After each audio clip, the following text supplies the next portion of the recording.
अब हम बात करते हैं जो हमारा एक्सरसाइज है 1.1।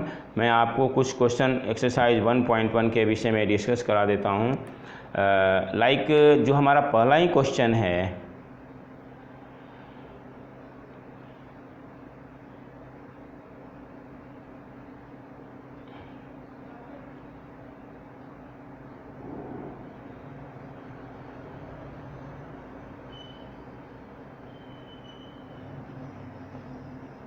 जो हम पहले फर्स्ट क्वेश्चन की अगर बात करते हैं तो वो है आपका r is equal to x comma Y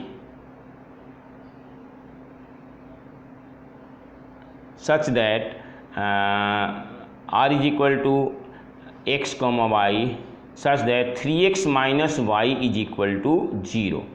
तो स्टूडेंट्स अगर 3x minus y is equal to 0 में हम बात करें और हमारे पास जो एक्स वाई है वो सेट ए के एलिमेंट हैं, क्वेश्चन में आपको दिख रहा होगा।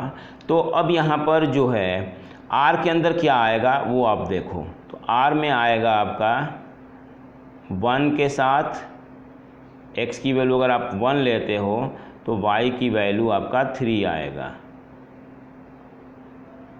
जब आप 2 लोगे तो y की वैल्यू आपका 6 आएगा, क्योंकि 3 इंटू एक्स माइनस वाई करने पर 0 आना चाहिए।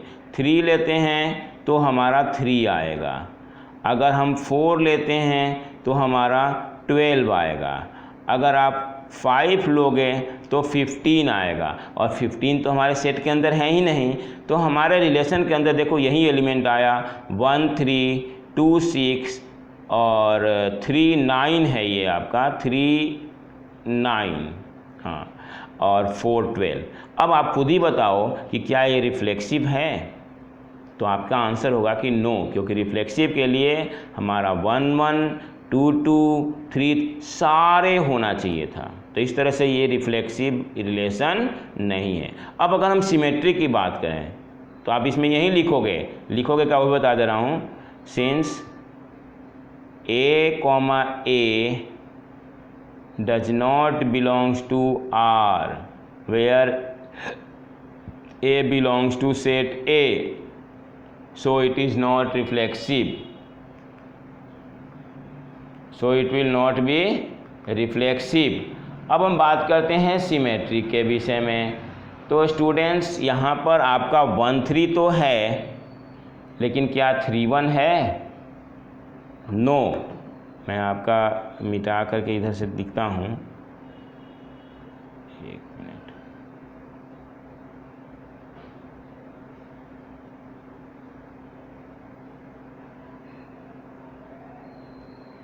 वन थ्री तो इसके अंदर है, लेकिन 3 1 नहीं है।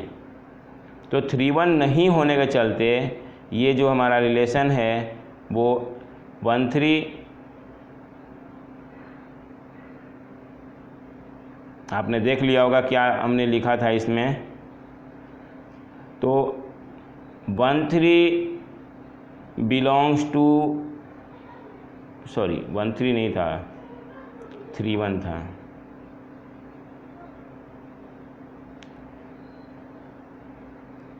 Three 1 belongs to R, but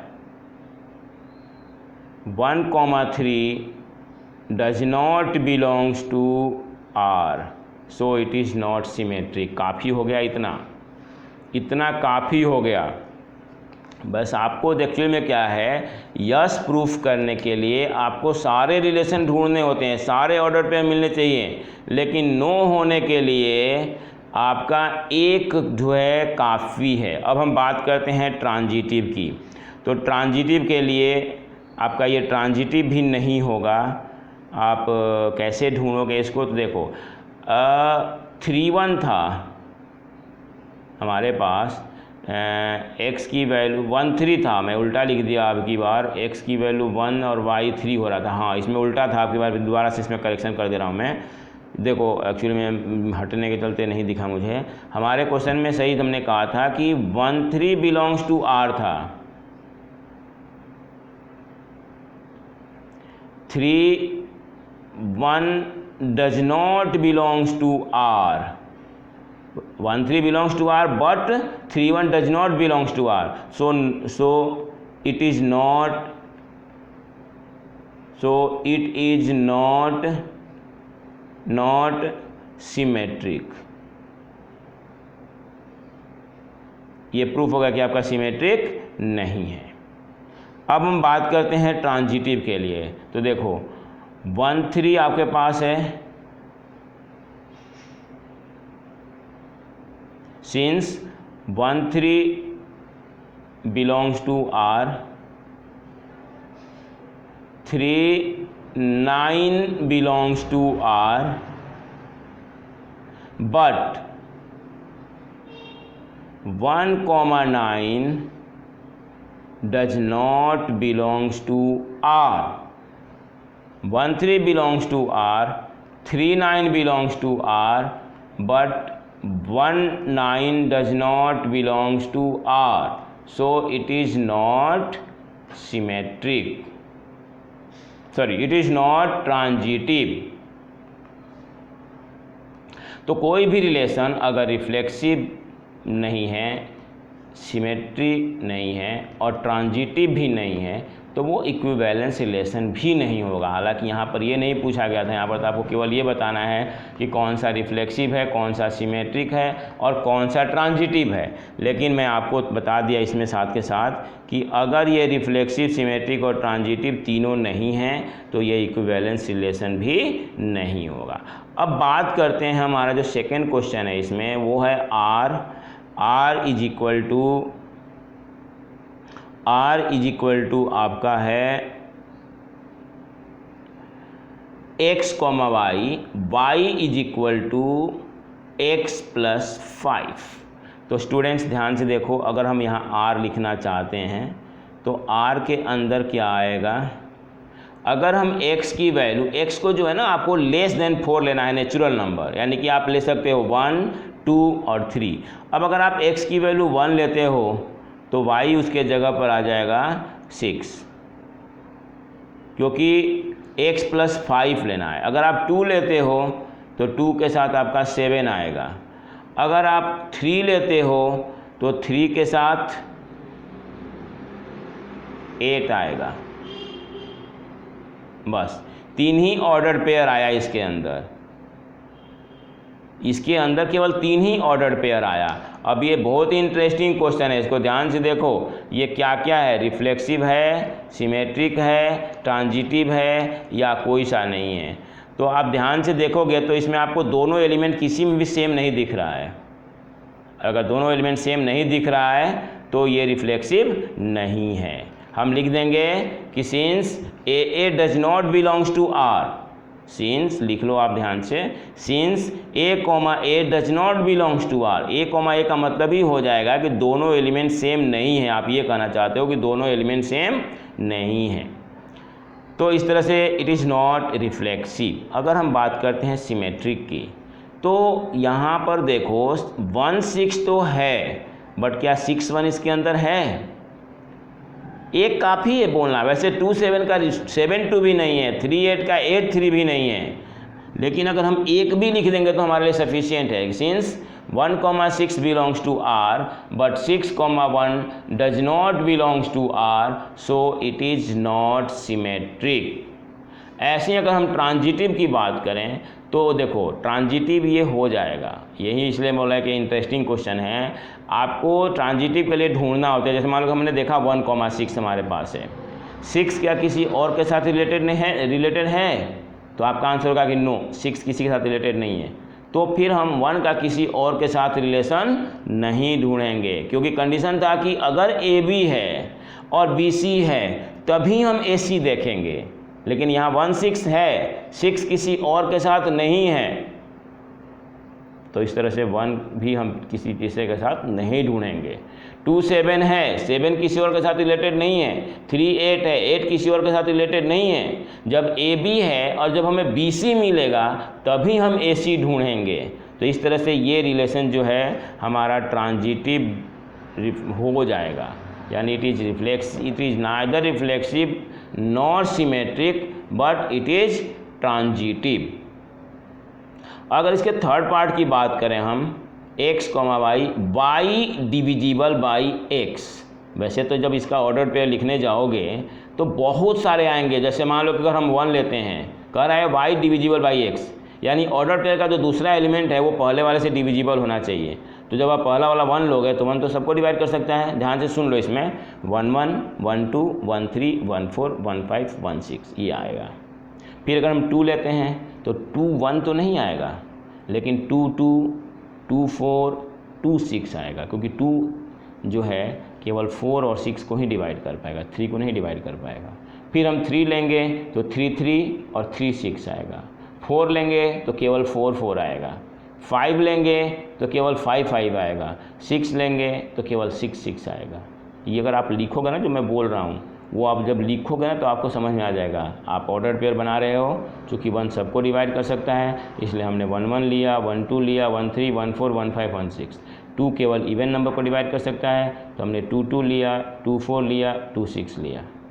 3 जो है वो केवल 3 और 6 को ही डिवाइड कर सकता है तो इसलिए हमने 3 3 लिया और 3 6 लिया। 4 जो है वो केवल 4 को ही डिवाइड कर सकता है तो हमने 4 4 लिया। 5 जो है वो केवल 5 को डिवाइड कर सकता है इसलिए हमने 5 5 लिया। 6 जो है वो केवल 6 को डिवाइड कर सकता है इसलिए हमने 6 6 लिया। तो इस तरह से आपने ध्यान दिया होगा तो ये रिफ्लेक्सिव हो जाएगा, क्योंकि इसके अंदर सारे सेम वाले एलिमेंट मिल रहे हैं। लेकिन जब आप सिमेट्री के लिए ढूंढने जाओगे तो स्टूडेंट्स आपके पास 1 2 है बट 2 1 नहीं है, 1 3 है बट 3 1 नहीं है।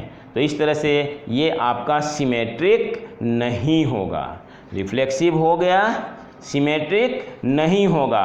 अब आपकी बारी है इसको ट्रांजिटिव ढूंढने की। अब आपको ट्रांजिटिव ढूंढना है तो देखो ध्यान से, तो ये आपका ट्रांजिटिव रिफ्लेक्सिव मिल गया, सिमेट्रिक नहीं हुआ। अब आपको देखना है ट्रांजिटिव का, तो ट्रांजिटिव के लिए ध्यान से देखो ट्रांजिटिव है या नहीं है। तो ट्रांजिटिव के लिए ये ट्रांजिटिव हो जाएगा, क्योंकि देखो 1 1 2 था, 2 4 था, 1 4 भी था, 2 4 था, 2 4 था, 4 किसी और के साथ रिलेटेड है ही नहीं। 1 3 था, 3 6 था, 1 6 भी है। अब ध्यान से देखोगे तो ये सारे ऑर्डर पेयर आपको मिल रहे हैं उसके हिसाब से। तो इस तरह से रिफ्लेक्सिव और ट्रांजिटिव तो हो गया बट सिमेट्रिक आपका नहीं हुआ। तो इस तरह से आप ध्यान से देखोगे तो आपको बहुत सारे क्वेश्चन इसमें आसानी से हो जाएंगे। अब जैसे अगर हम बात करते हैं 4th पार्ट की, तो 4th पार्ट में आपका तीनों हो जाएगा, क्योंकि ये इंटीजर वाला है। अभी मैंने आपको एक एग्जांपल बताया था, इसमें x, इंटीजर होगा, क्योंकि x - x 0 होता है, 0 एक इंटीजर होता है। अगर x y है इसके अंदर तो y x भी होगा, क्योंकि अगर x - y इंटीजर है तो y - x भी इंटीजर होगा। फ़र्क सिर्फ इतना होगा कि एक पॉजिटिव इंटीजर है तो दूसरा हमारा नेगेटिव इंटीजर है। इसका मैंने आपको वीडियोज़ भी भेजा था, उसमें भी आपको मिलेगा वीडियोज़ में भी, और ये दोबारा जब आप सुनोगे तो फिर आपका शायद कि काफ़ी कॉन्सेप्ट जो है वो क्लियर हो जाएगा। अब हम बात करते हैं 5th पार्ट की। थोड़ा सा इंटरेस्टिंग क्वेश्चन है। अब इसमें आप ध्यान से देखो तो फर्स्ट पार्ट आपको पता चलेगा कि आपका वो रिफ्लेक्सिव हो जाएगा, सिमेट्रिक भी हो जाएगा। कैसे होगा ये हम डिस्कस करते हैं। आप सोचो कि अगर एक ही आदमी का नाम हम 2 बार ले लेंगे तो क्या वो 2 प्लेसेस पर रहा हुआ माना जाएगा? No. A belongs to x, x will also belongs to R because x and x will have in the same locality, same work at the same place। और दूसरा पार्ट भी वही है, x belongs to R, क्योंकि एक person 2 बार भी नाम लिखोगे तो वही सेम ही लोकेलिटी में रह रहा है। अगर हम बात करते हैं कि x y सेम लोकेलिटी में रह रहा है तो y x भी सेम लोकेलिटी में रहेगा। एक्स वाई सेम प्लेस पर वर्क कर रहे हैं तो वाई एक्स भी सेम प्लेस पर ही वर्क करेंगे, क्योंकि नाम ही तो हमने आगे पीछे कर दिया। अब ट्रांजिटिव की बात करें तो अगर एक्स वाई सेम प्लेस पर वर्क कर रहे हैं या सेम लोकेलिटी में रह रहे हैं, वाई जेड सेम प्लेस पर वर्क कर रहे हैं या सेम लोकेलिटी में रह रहे हैं, तो X Z will also work on the same locality और stay in the same places. तो रिफ्लेक्सिव, सिमेट्रिक और ट्रांजिटिव तीनों हो जाएगा। कौन सा पार्ट? तो फर्स्ट एंड सेकंड। अब थर्ड पार्ट का ध्यान से देखो। थर्ड पार्ट जो है ना तो रिफ्लेक्सिव होगा, ना ही सिमेट्रिक होगा, ना ही ट्रांजिटिव होगा। क्यों? देखो, जैसे इन्होंने कहा है, रिलेशन में दिया है कि x is exactly 7 centimetre taller than y। x is exactly 7 centimetre taller than y। कोई भी बच्चा, कोई भी पर्सन अपने आप से 7 सेंटीमीटर टॉलर नहीं हो सकता है, इसलिए x does not belongs to r। अगर x जो है वो y से 7 सेंटीमीटर टॉलर है तो y जो है वो x से 7 सेंटीमीटर शॉर्टर होगा। वो दोनों एक दूसरे के टॉलर थोड़े हो जाएंगे। तो इस तरह से ये सिमेट्रिक भी नहीं होगा। और अगर x जो है y से 7 सेंटीमीटर टॉलर है, y जो है वो z से 7 सेंटीमीटर टॉलर है, तो जो x होगा वो z से 14 सेंटीमीटर टॉलर हो जाएगा, 7 नहीं रहेगा। तो इस तरह से ये ट्रांजिटिव भी नहीं हुआ। तो कोई इस तरह से देखा हमने कि ये रिलेशन ना तो रिफ्लेक्सिव है, ना सिमेट्रिक है, ना ट्रांजिटिव है। अगला जो है हमारा x is wife of y। x is wife of y, ये रिफ्लेक्सिव नहीं होगा। कोई भी पर्सन अपना वाइफ नहीं हो सकता। मीन्स वाइफ तो लेडीज होती है, तो एक लेडीज दूसरे लेडीज़ की वाइफ थोड़े हो सकती है। तो इस तरह से रिफ्लेक्सिव नहीं हुआ।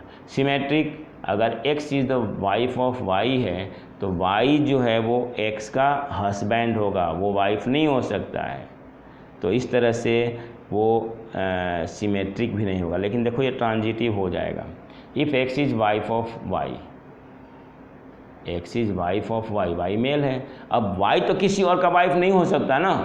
तो जब तक xy, अगर xy मिला, जब तक yz नहीं मिलेगा तब तक हम xz को नहीं ढूंढते हैं।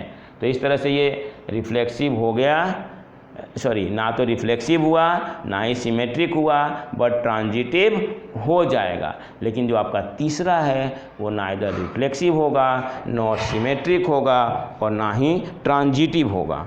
क्योंकि रिफ्लेक्सिव होने के लिए कोई भी पर्सन अपना फादर नहीं हो सकता है। तो भाई रिफ्लेक्सिव होने के लिए दोनों सेम होना चाहिए ना। और यहाँ पर x is father of y है, तो x जो है अपना फादर तो हो नहीं सकता, तो इसलिए रिफ्लेक्सिव नहीं होगा। अगर x is father of y है तो y is father of x तो हो नहीं सकता है, वो तो उसका सन हो जाएगा। तो इस तरह से वो सिमेट्रिक भी नहीं हुआ। अब देखो ध्यान से, अगर x is father of y है और y is father of z है, तो जो x है वो ग्रैंड फादर ऑफ z हो जाएगा। तो इस तरह से वो ट्रांजिटिव भी नहीं हुआ। तो रिलेशन ना तो रिफ्लेक्सिव है, ना सिमेट्रिक है और ना ही ट्रांजिटिव है। क्वेश्चन इसके इजी हैं, आसान हैं, कोई बहुत मुश्किल वाला नहीं है। बस ध्यान देने वाली बात है, थोड़ा सा लॉजिकल क्वेश्चन है, हमें इसमें लॉजिक लगाना होता है। और जो भी मतलब छोटे छोटे चीज़ें हैं उनको हमें ध्यान से देखना होता है। बाकी ऐसा कोई मुश्किल वाला कॉन्सेप्ट नहीं है। अब आप इसके क्वेश्चंस करोगे और will try to solve all of the questions, और मैं आपको ऐसे स्क्रीन शेयर के तहत आपको दिखा दूंगा और फिर आप इसको सॉल्व करना। और आपके जो भी डाउट्स होंगे वो डाउट्स आप मेरे को भेजना। Okay, thank you.